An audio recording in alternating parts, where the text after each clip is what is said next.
এইখানে যে ধরনের সমস্যাগুলো থাকে এই সমস্যাগুলো পাতলা হাড়কে ক্ষয় করে খুব সহজেই ব্রেনের দিকে চলে যায়। তখন ব্রেনের মধ্যে পুজ বা ফোড়া হওয়ার একটা আশঙ্কার সম্ভাবনা থাকে। তো এই একটা গুরুত্বপূর্ণ বিষয়। আসসালামু আলাইকুম। আমাদের সাথে যারা আছেন, আমাদেরকে দেখছেন, আজকে আপনাদের সাথে একটা খুব গুরুত্বপূর্ণ একটা বিষয় নিয়ে আমি একটু কথা বলবো। সেটা হচ্ছে আমাদের সাথে আছেন রোমান, 11 বছর বয়স, মাদ্রাসায় পড়াশোনা করে। আমার কাছে এসেছিল যে ওর কান দিয়ে পানি পড়ে, তাই না রোমান? কান দিয়ে পানি পড়ে কতদিন ধরে তোমার এই পানি পড়ে কান দিয়ে? 1-2 বছর হবে এমন। 1-2 বছর হবে। কোন কান দিয়ে বেশি পড়ে, ডান না বাম? এটা এইটা দিয়ে। ডান দিয়ে হয়। শুধু পানি পড়ে নাকি পুজ রক্ত কিছু পড়ে? আর না, পানি পড়ে খালি। শুধু পানি পড়ে। দুই কানে কি কম শোনো? দুই কানেই? কোন কানে বেশি কম শোনো? এখানে বেশি হলে এখানে কম। বাম কানে ভালো শোনো, ডান কানে একটু কম শোনো বেশি। আমরা রোমানের কানটা দেখছি, রোমানের কানটা যখন দেখেছি, রোমানের কানটা দেখার পরে ওর বাম কানের পর্দা ছিদ্র, বাম কানের পর্দা ছিদ্র এটা আমরা দেখতে পাচ্ছি। আর যখন আমরা ওর ডান কানটা দেখব, ওর ডান কানটা আমরা দেখতে পেলাম যে ডান কানের বাহিরে ময়লা এবং ভেতরে লাল হয়ে মাংস ফুলে আছে। অরাল পলিপ বলি আমরা, পুজরিমাসে মাংস তৈরি হয়ে আছে, যেটাকে অরাল পলিপ বলা হয়, কানের পলিপ। আমরা যখন সিটি স্ক্যান দেখছি, সিটি স্ক্যান করালাম আমরা কানের, এইসব ক্ষেত্রে কানের সিটি স্ক্যানটা খুবই ইম্পর্টেন্ট, খুব গুরুত্বপূর্ণ, অবশ্যই করতে হয়, করা উচিত। ওর ডান কানের ভেতরে আমরা সমস্যা দেখতে পাচ্ছি, ডান কানের এই যে রোগ, এখানে ডিজিজ দেখতে পাচ্ছি আমরা ডান কানের। এটা হচ্ছে ব্রেনের অংশ এবং এটা হচ্ছে কানের সাথে এই পাতলা চিকন একটা হাড় দিয়ে এটা সেপারেট করা থাকে ব্রেন।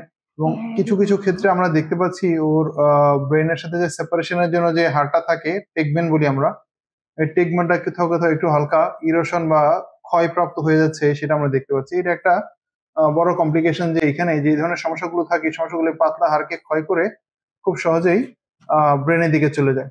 তখন ব্রেনের মধ্যে পুজ বা ফোড়া হওয়ার একটা আশঙ্কার সম্ভাবনা থাকে। তো এই একটা গুরুত্বপূর্ণ বিষয়। যখন আমরা সিটি স্ক্যানে দেখলাম সেই জিনিসটা একই অবস্থা তার। এটা তার বাম কান, এটা তার ডান কান। ডান কানের সমস্যা তার। বাম কানেও পর্দা ছিদ্র আছে, কিন্তু হাড়ের ভিতরে যে মাংস তৈরি হওয়া কিংবা কোলেস্টেটোমা জাতীয় যে রোগটা সেটা নেই। এবং এই সমস্যাটার একমাত্র চিকিৎসা বা সমাধান হচ্ছে দ্রুত অপারেশন। দ্রুত অপারেশন করে এই টোটাল জিনিসটাকে, এই ময়লাগুলোকে ফেলে দিতে হবে। কানের ভেতর থেকে কোনো রোগ রাখা যাবে না এবং সর্বোচ্চ চেষ্টা করতে হবে সম্পূর্ণ জিনিসটাকে ক্লিয়ার করে তারপরে এটাকে গ্রাফটিং করে আসার। যদি পর্দা লাগানোর সুযোগ থাকে পর্দা লাগিয়ে, আর না হয় যদি এমন হয় যে কানটাকে বাহির থেকে খুলে দিতে হবে পুরো জিনিসটাকে, সেক্ষেত্রে পুরো ক্যাভিটি ওপেন করে আমরা এমআরএম বা মাস্টার্ড, মডিফাইড রেডিক্যাল মাস্টার্ডেকে বলি, সেই অপারেশনটা করতে হবে।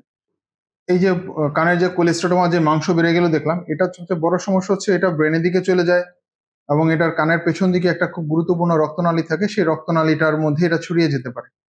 এবং এটার জন্য এই অপারেশনটা, এবং এটা দীর্ঘ সময়ের অপারেশন এবং জটিল অপারেশন, এবং এই অপারেশনের পরবর্তীতে বাচ্চার কানটাকে ঠিক হওয়ার জন্য বা শুকিয়ে আসার জন্য 2 থেকে 3 মাসের মতো কমপক্ষে লাগবে। এবং এটা অপারেশন করে ফেলাটা খুব জরুরি এবং খুব দ্রুত করা দরকার। এটা আমি, রোমানের বাবা আমার সামনে আছেন, ভালো থাকবেন, সুস্থ থাকবেন, রোমানের জন্য দোয়া করবেন। ইনশাআল্লাহ মাদ্রাসায় পড়ছে, আশা করছি হাফিজি শেষ হয়েছে 8 পারা পরে, মাশাআল্লাহ। আল্লাহ যেন ওর জন্য বাকি সময়টা সহজ করে, সবাই দোয়া করবেন। আসসালামু আলাইকুম।